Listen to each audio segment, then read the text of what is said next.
दोस्तों, हमारे YouTube channel पर आपका स्वागत है। आज हम एक ऐसे विषय की बात करेंगे जो कुछ हमारे इतिहास से जुड़ा है और इतिहास से भी ज़्यादा इतिहास की गलत समझ को सामने लाने के लिए जुड़ा है और उसके आधार पर वो एक समाज पे उंगली उठाना चाहता है। उसी के आधार पे वो समाज में नफ़रत को बढ़ाने का एक और जरिया बनना चाहता है। जी, मेरा मतलब है शहरों के नाम बदलने से। अभी इसके बारे में तो आप अभ्यस्त हो चुके होंगे। आपने कई बार सुना होगा कि इलाहाबाद का नाम बदलकर प्रयागराज हो गया, फैज़ाबाद का नाम बदलकर अयोध्या हो गया, पंडित दीनदयाल उपाध्याय का नाम मुगलसराय जंक्शन पे लाया गया और अभी अभी महाराष्ट्र में औरंगाबाद का नाम संभाजी नगर, छत्रपति संभाजी नगर और उस्मानाबाद का नाम धाराशिव कर दिया गया। अब इसी के साथ साथ और भी बहुत सारी चीज़ें चल रही है। कोशिश है कि अहमदाबाद का नाम बदल के कर्णावती किया जाए, हैदराबाद का नाम बदल के भाग्यनगर किया जाए। और इसमें भी जो नाम बदलने की प्रक्रिया है उसमें ख़ास तौर से जहां मुस्लिम राजा या इस्लाम के कुछ अंश हैं उन पर निशाना लगाया जाता है। मज़ेदार बात यह है कि जो यहाँ दूसरे शहर या स्थान अंग्रेज़ों ने बनाए, फॉरबिसगंज है, मैक्लियोडगंज है और ऐसे कितने सारे, उसके बारे में बात नहीं होती। खैर, ये दोनों बातें ये तो मैं मजाक के रूप में कह रहा हूँ, पर ख़ास तौर से इन्हें तकलीफ़ है कि ये जो मुस्लिम से राजाओं से नाम जुड़े हैं उनको बदला जाए। तो इसी में ये प्रक्रिया में एक सज्जन जो भारतीय जनता पार्टी के कार्यकर्ता हैं, अश्विनी उपाध्याय, उन्होंने कहा क्या ये रोज़ रोज़ की खटखट है, इसका नाम बदलो, उसका नाम बदलो। उन्होंने सुप्रीम कोर्ट से गुहार लगाई कि आप एक कमीशन बनाने का आदेश दीजिए होम मिनिस्ट्री को एक कमीशन बनाने का आधार दीजिए जो इतिहास के इन सब चीज़ों में जाके सब हमारे शहरों का, इमारतों का, गलियों का नाम बदल दे और उसमें जो आक्रमणकारी थे उनके नाम निकाल दे।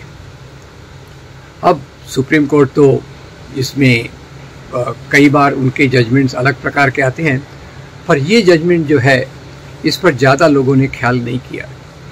सुप्रीम कोर्ट का जजमेंट बहुत बेहतरीन था।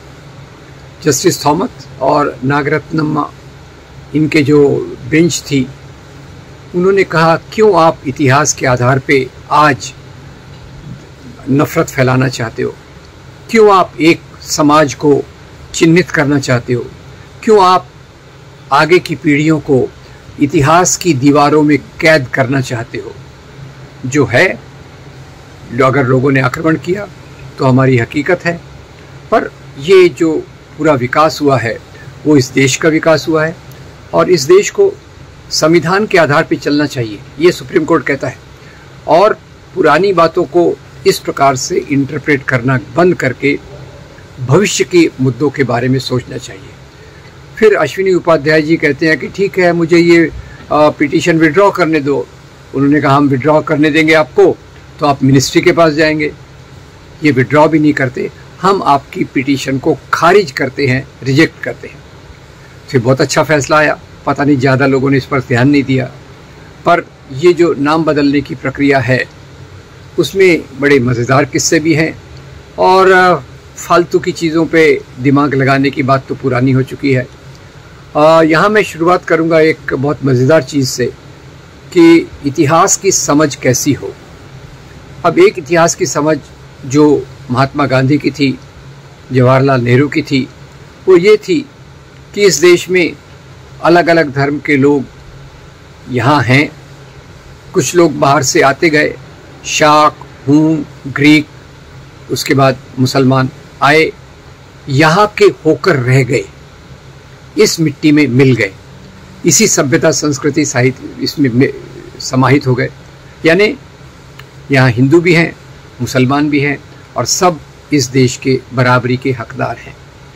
तो किसी एक राजा को चिन्हित करके उसको उसके आधार पे आज की कम्युनिटी, आज की उस कौम को बदनाम करना, ये एक सांप्रदायिक राजनीति का एक सोचा समझा यंत्र है जिसके आधार पे वो बात तो इतिहास की करती है, पर उसका निशाना आज के अल्पसंख्यक होते हैं, खास तौर से आज के मुसलमान होते हैं। जहाँ तक भारतीय परंपरा को देखा जाए तो अब उसमें हमारे प्रधानमंत्री हर 15 अगस्त को लाल किले से भाषण देते हैं। सुभाष चंद्र बोस आज़ाद हिंद बजाई, फौज बनाई, तो उन्होंने अपने सैनिकों को प्रेरणा देने के लिए कहा, चलो दिल्ली, हमें लाल किले पे अपना झंडा फहराना है। खैर, सुभाष चंद्र बोस तो इसमें और भी आगे थे।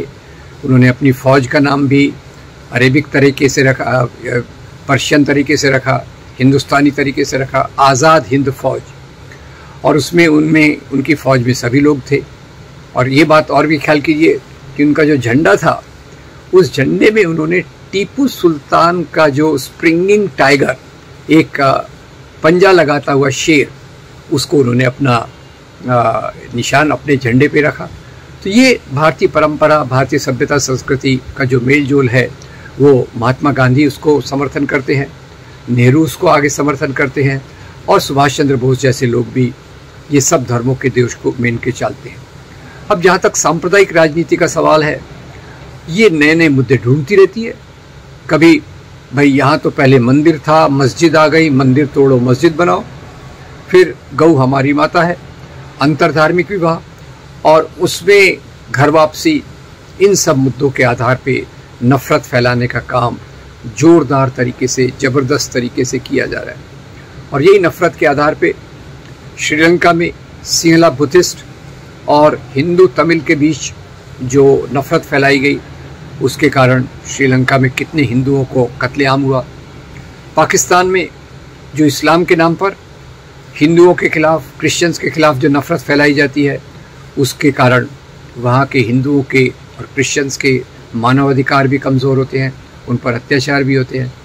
तो भारत में ये जो सिलसिला चालू हुआ है हिंदू धर्म के नाम पे, वो भी बड़ा रोचक है। जैसे मैं ये अभी अहमदाबाद के कर्णावती का पढ़ रहा था, तो कर्णावती में कोई ख़ास तो है नहीं, अहमदाबाद के मुख्य शहर से दूर कोई एक रियासत थी, और वो रियासत में कर्णावती जो थे उसके आधार पे वो नाम लेना चाहते हैं। हैदराबाद में उसको भाग्यनगर करने का भी क्या आधार है। अब हैदराबाद जहाँ बसा हुआ है उसका भी एक लंबा इतिहास है, उस पर मैंने एक वीडियो बनाया है पहले भी। अब वो हैदराबाद मुख्य शहर के पास एक छोटा हिंदू राजा था, उसकी एक बीवी और बहुत सारी पत्नियां थी। उसमें एक पत्नी या प्रेमिका का नाम था भाग्यमती। अब वो भाग्यमती के आधार पे वो लोग कह रहे हैं कि भाई ये तो भाग्यनगर था। अब ये चीज़ किस्से कहानियों को बनाने के लिए उसके पीछे का जो उद्देश्य है वो बहुत ही गलत उद्देश्य है, और वो गलत उद्देश्य के चलते आज क्योंकि धर्म के नाम की राजनीति एक महत्वपूर्ण आक्रामक तरीके से समाज में चल रही है, इसलिए सुप्रीम कोर्ट का ये जो फैसला है उसको हमने गहराई से लेना चाहिए, और इसके आधार पे ये जो नाम बदलाव की प्रक्रिया है, इस प्रकार की कसरतों को छोड़कर समाज के असली मुद्दों पर अपना ध्यान बटाना चाहिए। इसमें एक दो और रोचक बातें मैं कह दूं। अभी स्क्रोल में फैसल साहब का एक आर्टिकल आया, उन्होंने इसमें एक दूसरी बात की तरफ ख्याल किया, इशारा किया, और उन्होंने कहा कि जहाँ भी तानाशाही प्रवृत्ति या तानाशाह होते हैं वो नाम बदलने की कोशिश करते हैं। तानाशाही प्रवृत्ति, डिक्टेटोरियल टेंडेंसी, अभी हमने देखा हमारे सरदार वल्लभ भाई पटेल के नाम पे गुजरात में क्रिकेट स्टेडियम था, उसका नाम बदल के नरेंद्र मोदी स्टेडियम कर दिया गया। और इतिहास की इन चीज़ों के साथ छेड़खानी जो है, और वो ख़ास तौर से मुसलमान राजाओं के खिलाफ है। तो फैसल के आर्टिकल में मैं पढ़ रहा था, ऐसे ही युगांडा में आपको पता होगा एक बहुत बड़ा डिक्टेटर था, बड़ा मतलब पूरा उसने लोकतंत्र ख़त्म कर दिया था, और उसने एक बड़ा काम किया। बड़ा काम यानी ऐसे फालतू काम ही ये करते रहते हैं डिक्टेटर लोग, कि वहाँ एक जो बड़ी झील थी उसका कुछ ट्रेडिशनल नाम था, उसका नाम बदल के उन्होंने इदी अमीन इनका नाम था, इदी झील कर दिया। फिर बाद में वो सोच रहे थे युगांडा का नाम बदल के इदी के नाम पे कर दिया जाए। तब ये फैसल साहब मजाक में लिखते हैं, तो शायद किसी ने उनको कहा कि देखो भाई, साइप्रस के लोगों को सिप्रियट कहते हैं। तुम अगर इसको इडियट, अगर इदी शब्द इसमें रखा तो लोग यहाँ के लोगों को इडियट कहेंगे, तो शायद इस कारण से उन्होंने ये नाम नहीं रखा होगा। और इसी में एक और रोचक किस्सा है कि शुरू में जब नाम बदलने की प्रक्रिया चालू हुई तो एक पत्रकार जो इससे काफ़ी व्यथित थे कि भाई समाज की समस्याएं तो कुछ है और बात हम जहाँ कहीं और रहे हैं, तो भारत के महान इतिहासकारों में से एक इरफान हबीब साहब के पास पहुँचे। इरफान हबीब को उन्होंने पूछा कि सर बताइए कि शहरों के नाम क्यों बदले जा रहे हैं।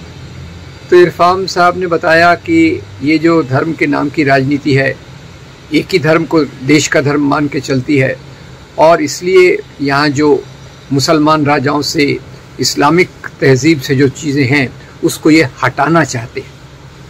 अब ये कह के वो चुप नहीं हुए। इसके बाद उन्होंने एक मजाक किया। मजाक ये किया कि अगर उनको इस प्रकार से शहरों के और दूसरे नाम बदलना है तो उन्होंने एक बड़ा नाम बदलना चाहिए जिनका सरनेम शाह है। शाह ये शब्द भी ईरान से आया था। ये शब्द भी, क्योंकि ये देश विदेश की कल्पना नागरिकता की होती है। सभ्यता संस्कृति देश विदेश से परे जाकर पूरी मानवता की हो जाती है। इस बात को ख्याल रखकर हमें आगे चलने की ज़रूरत है और सुप्रीम कोर्ट का जो फैसला है उस फैसले को पूरी इज्जत के साथ समझ के लागू करने की पूरी कोशिश करना चाहिए। मैं उम्मीद करता हूँ कि आप इन विचारों के बारे में गहराई से सोचेंगे और अगर आपको ये वीडियो अच्छा लगा तो इसे लाइक करेंगे, फॉरवर्ड करेंगे और हमारे चैनल को सब्सक्राइब करेंगे। Thank you very much. आपका बहुत बहुत धन्यवाद।